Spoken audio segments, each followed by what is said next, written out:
सफेद हाथी कमाऊ पूत बन जाए, ऐसे उदाहरण बहुत कम मिलते हैं, लेकिन बीएसएनएल ने यह कमाल करके दिखा दिया है। हम ऐसा इसलिए क्यों कह रहे हैं, क्योंकि एक बार नहीं लगातार दूसरी तिमाही है जब देश की एकमात्र सरकारी टेलीकॉम कंपनी प्रॉफिट में आई है। बीएसएनएल को करीब 17 साल बाद सबसे पहले बीते अक्टूबर दिसंबर की तिमाही में 262 करोड़ रुपए का नेट प्रॉफिट हुआ था। उसके बाद अब अक्टूबर दिसंबर में उसे 280 करोड़ का नेट प्रॉफिट हुआ है, यानी बैक टू बैक प्रॉफिट है। ऐसा तो बीएसएनएल के इतिहास में विरले ही हुआ है, क्योंकि इन उदाहरणों को छोड़कर बीएसएनएल को आखिरी बार 2008-9 में प्रॉफिट हुआ था, जब उसके पास 5,745 करोड़ रुपए का सरप्लस था। लेकिन उसके बाद बीएसएनएल के बुरे दिन की जो शुरुआत हुई वह इस लेवल पर पहुंच गई कि इसे बेचने तक की बातें होने लगी, क्योंकि एक समय बीएसएनएल का घाटा 15,500 करोड़ रुपए तक पहुंच गया था।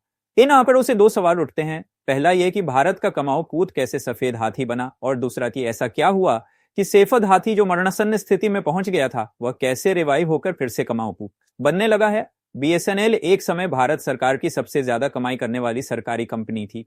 टेलीकॉम क्षेत्र में उसका एक छत्र राज था। उसकी एक बड़ी वजह यह थी कि प्राइवेट प्लेयर बाजार में अभी पैर पसार रहे, जबकि बीएसएनएल के पास डिपार्टमेंट ऑफ टेलीकॉम का मजबूत इंफ्रास्ट्रक्चर था। असल में बीएसएनएल का गठन ही बदलते बाजार को देखते हुए साल 2000 में किया गया था।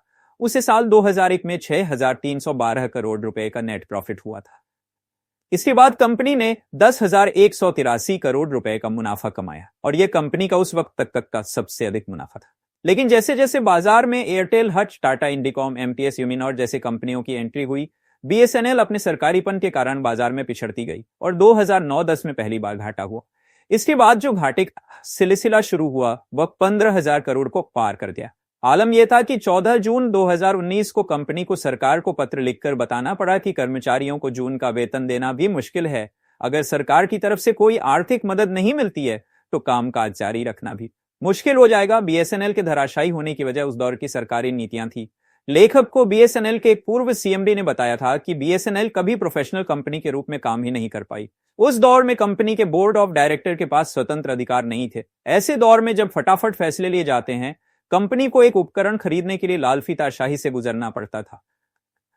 कंपनी को चार्ट के दौर में 3 सेवाएं देनी पड़ती थी, क्योंकि उसे चार्ट स्पेक्ट्रम नीलामी में शामिल ही नहीं किया गया। इसी तरह उस वक्त वाईमैक्स तकनीकी में निवेश का फैसला भी किया गया। इन दो फैसलों से ही कंपनी को सरकार को करीब 19,000 करोड़ रुपए चुकाने पड़े।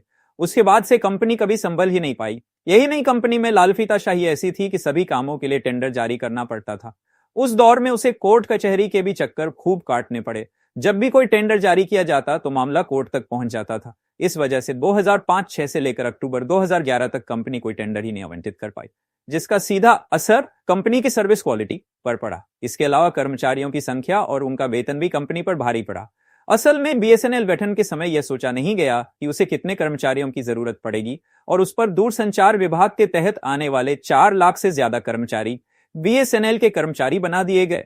उस समय कर्मचारियों की सैलरी कंपनी की कुल कमाई का करीब 22% हिस्सा हुआ थी, जो साल 2018 तक 75% हो गया, क्योंकि कंपनी की कमाई गिरती जा रही थी।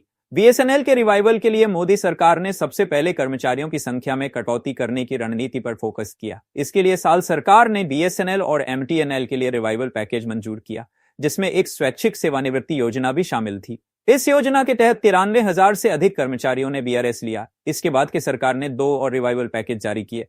इसके बाद बीएसएनएल ने साल 2023 में 19,000 करोड़ के जरिए 1,04,000 लोकेशन डेवलप करने का प्लान बनाया। दिसंबर 2024 तक 62,000 से अधिक चार्ट टावर लगाए जा चुके थे, और जून तक सभी टावरों के चालू होने का टारगेट भी पूरा कर लिया गया। इसके अलावा बीएसएनएल ने national wifi, roaming, B2B ITV जैसी सेवाएं शुरू की है। नई रणनीति की वजह से कंपनी के 27 टेलीकॉम सर्किल अब बिटडा पॉजिटिव हो गए हैं, जबकि पिछले वर्ष ये केवल 17 थे। इसी तरह 10 सर्किल नेट प्रॉफिट की स्थिति में आ गए हैं, जबकि पिछले साल केवल 3 सर्किल ही थे।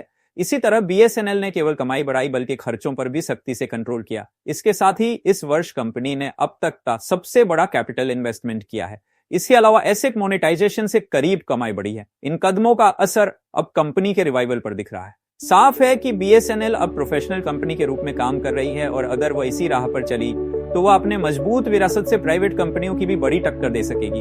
उम्मीद है कि आपको हमारा वीडियो पसंद आया होगा। हमें सब्सक्राइब करिए और देखते रहिए इंडिया अड्डा।